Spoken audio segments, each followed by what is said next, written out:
once you graduate. I grew up in poverty. The time I started working, it was the first time I see 20,000 in my life. So I will just use it recklessly because I was never taught about money. I didn't know how money operated. So I think it is one of the first that we want to try and empower the students on how do you manage your finances. So I have invited one of the speakers. Her name is Andy Somojapilo. Right. All right, then. Thank you so much. And good morning to everyone, as well as my fellow panelists. Thank you so much for having me. I appreciate the opportunity. I think I'm in a very peculiar place, especially amongst my panelists today, because everybody's talking about how to make money. And I think I'm one of the few people who's going to speak about when that money comes, what then? Does it automatically turn into wealth? Or with lack of understanding, is there confusion in terms of what to do with this money? And that's what I'll be chatting about today. And I pondered when I was thinking about this time frame that now has become even shorter. And I wondered, what do I want to touch on and leave you with today? Because the world of finances is so broad and can sometimes be very confusing, especially if you're coming from a point of not having studied or acquired enough knowledge, which is why I think it's important for us to have these conversations.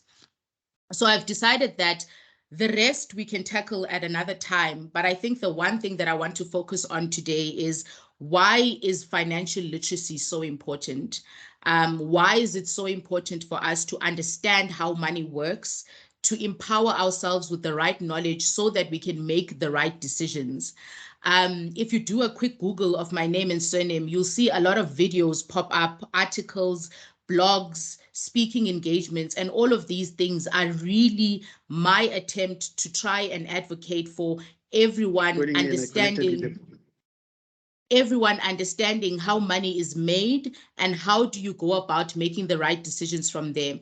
So I'm going to talk a bit about myself today. I think that's the best way to approach it. And in talking about myself and my journey to leading me to a point where I became a financial literacy advocate in every sense of the word. So I work in financial services as a professional full-time, but I also, over and above that, on days like this, then speak about the importance of money.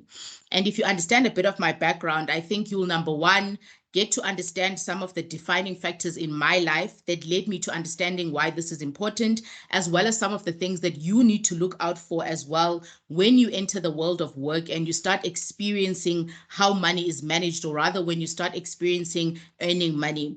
So I am from a rural area, a small rural town in Eastern Cape called Epizana. That is where I am originally from, and I'm based in Johannesburg now. And at the age of 4, an uncle of mine, which is my mother's brother, actually came home on one weekend. He lives at Durban with his family. And he made a decision, or rather he made a call out that would change the trajectory of my life as I know it forever. He, on one Saturday, asked my mom and said, "You know what, Sissy, I was thinking, would it be okay for me to actually take Uandiswa with me and move with her to Durban full time to live with my family?" They had a suburban home in Durban. So my mom did not take him seriously at the first stance. But then on the second day, when he was about to leave, he asked again, "I would really like to take this child with me to live with my family in Durban on a full-time basis, so she would have opportunities that she does not otherwise have while living in the rural areas." And I think I was around 4 at the time. And my mom reluctantly said, "Okay, it's fine. She can go." And I'm sure some of you can relate to these type of situations where you are raised by parents, siblings, or other family members. Why this is important is because I switched from being a rural-born child of a single mother with 3 siblings to being raised in a family in the suburbs where there's a long gate and high walls, where you find mixed race neighbors. The schools are better, the opportunities are greater. You've got access to tutors, which you otherwise wouldn't have had your environment and your situation been different. And why I say this was the first defining factor of my life, especially where money is concerned, is I began to, in primary school, start asking myself, why are people different? Why do we find ourselves in different environments and different situations? So you can imagine that during the school holidays, I'm in the rural areas, emakhaya, and that's the life that I live. I have a mother who is single, earning a basic income. And then during the school term, I've got a mom and dad who are professionals. I've got siblings and myself who go to a good school. And I've got access to all these opportunities that I don't find back home whenever I return. So in primary school, while kids are playing and not caring about anything, I am reading and I am understanding, and I'm starting to ask myself the question of why amongst my siblings did I find myself in such a fortunate environment? What determines where you end up in terms of your environment? And I quickly concluded to myself that no, money is the factor. And you can imagine that I'm still a very young child while thinking all of this to myself. And I realized in primary school that the main difference between the life I live during the holidays and the life that I live in the suburbs during the school term is money. People in the suburbs clearly had way more money than people in the rural areas. And this is one of the things that was separating the opportunities, that was separating the access, and were basically equipping certain people to become more successful than others just because they get better chances at doing so. So bear in mind, I'm in primary school and I'm having all these thoughts in my head. And then I realized that, okay, Andiswa, you've been put in the fortunate position of having, right? And you constantly experience what it's like to not have. Now, I told myself, ladies and gentlemen, that I need to do everything I can from a life perspective to stay on this side of the world. Yes, I'm still young. And with my lack of understanding, I then try to establish what are some of the things that are going to keep me here? What are some of the things that are going to even help me get people from the other side that I interact with on a holiday perspective to this side? And I want to tell you that as a child, I concluded this to be because of three simple things. So remember, I'm thinking that I'm in the fortunate place. I don't want to go back, and I want to help as much people get to this position. I've realized that the reason why people are here is because they have a lot of money. Then I asked myself as a child, or rather young Andiso asks herself, how then do you get money?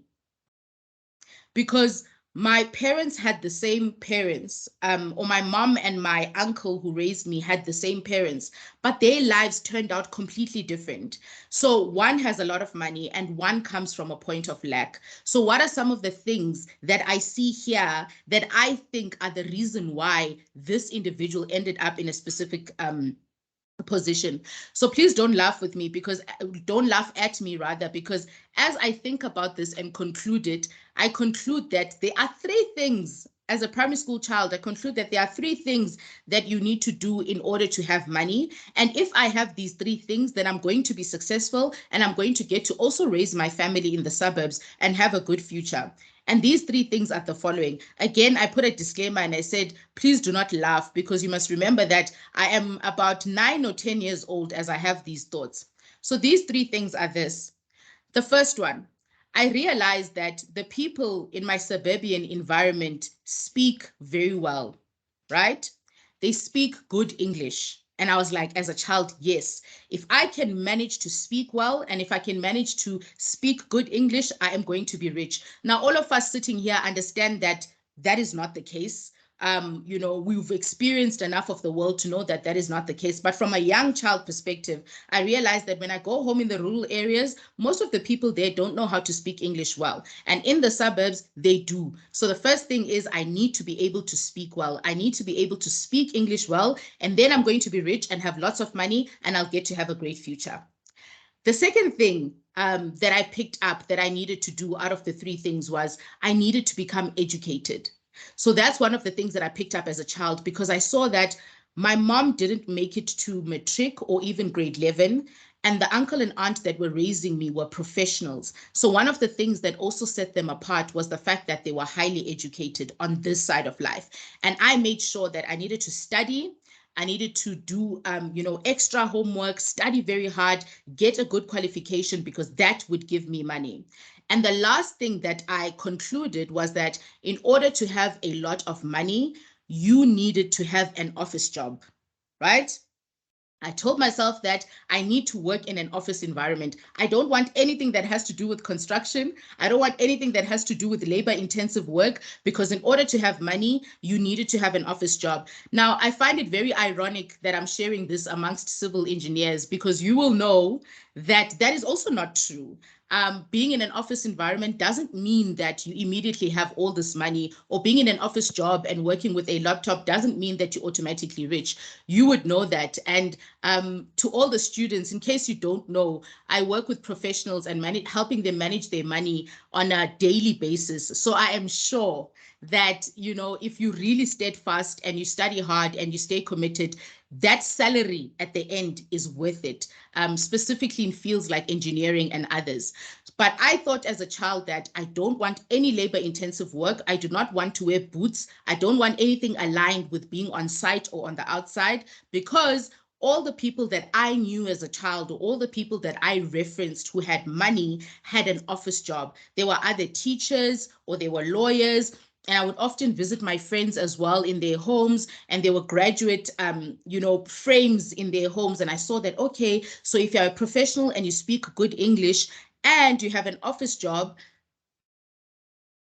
that is basically setting you up for success. There's nothing else that you need. So I believed these three things throughout my primary school life and heading into high school. And I worked very hard at making sure that I would have these three things, because that's how I defined wealth. That's how I defined having money and financial freedom, is that if you have these three things, you are sure on your way to become successful. Now, fast forward to me going to matric, right? Which I call this the second defining moment in my life where money is concerned. So fast forward to when I am in my matric year, I obviously at the beginning of the year start aggressively applying for bursaries. I'm applying for bursaries. I wanted to take a chartered accountant route at the time, and I'm applying to companies and everywhere else. Why am I applying for bursaries? Because I know that my mother is not going to afford me to go to university. I did not ask her, and I did not have that conversation with her, but I was sure that it is not going to be possible, right? Why? Because she did not have these three things, and she did not have a lot of money. So I had concluded that I needed to make my own way in terms of studying further. So on this moment, still under the second defining factor in my life where money is concerned, I am now in a classroom environment where I am speaking with some of my peers. And I overhear some of my peers saying that they will be taking a gap year the next year. And then I lean closer to this conversation to ask why. And then they say, no, I've spoken to mom and dad, and apparently there's no money for me to go to school the next year. So I can't go to school. Now, mind you, this is a really good high school where fees are significant and the lifestyle is really good. But then my peers are saying they're not going to be able to study because there's no money at home. Imagine my confusion, right? Because I'm coming from a point of thinking, but these people have all of these three things, and they can't afford to go to school, or their parents can't afford to take them to school. And then they begin to explain that, no, our parents are overly indebted and we had to sell the car, the house, this and that is being repossessed. And I guess I started learning really that what you see at face value is not wealth as we know it, and it could be something completely different. Now, this confused me, ladies and gentlemen, because it began to really start to uncheck and redefine how I had viewed money all of my life, or how I had viewed success and what it is. Leaving that confusion, as confused as I am about how come these three things were not making them as successful or not enabling them to achieve what I thought they would achieve, I then go home during the holidays, as I always do, to visit my other side of the family, which is Umama. And Umama calls me one day, and I'm coming to the end of this part. And Umama calls me one day and she says, Andiswa, we need to talk about you going to school next year. And I say, immediately I respond with, Mama, don't worry, don't panic. I understand, and I understand the situation at home. You don't have to worry. I'm already applying. And then she looks at me confused, like, Aibo, why are you saying all of these things before I begin to start? And Umama sits me down. I remember that day very clearly. And she says to me, I've been wondering, you need to start telling me where you are going to study next year, which university you would like to go to and what you are studying, so I can start planning accordingly. I do have an investment saved up for you that I've been saving since you left to Durban, and that I've been using in terms of side businesses and extra money to invest. And I do have the money. It is maturing at the end of the year and your fees will be available. But I just need to know, where are you studying? Are you doing it in Johannesburg or Durban? Is there another university? But just know that it's been catered for. Confusion again.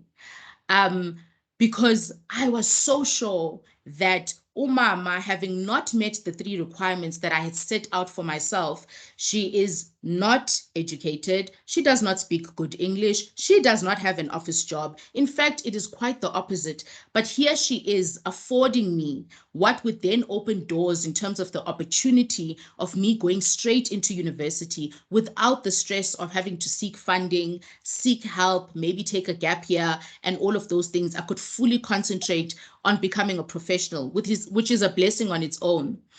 Now, ladies and gentlemen, these 2 factors, or rather what I hope you see out of my story and why I became so obsessed about educating people about money and the use of money, is because money is not what we see, or rather wealth is not built in the way that we see on face value. And my life basically displayed a number of things, or rather, I'll count them down into 3 that we should have picked up from my story and my sharing. And that is number 1, it is not about how much you earn.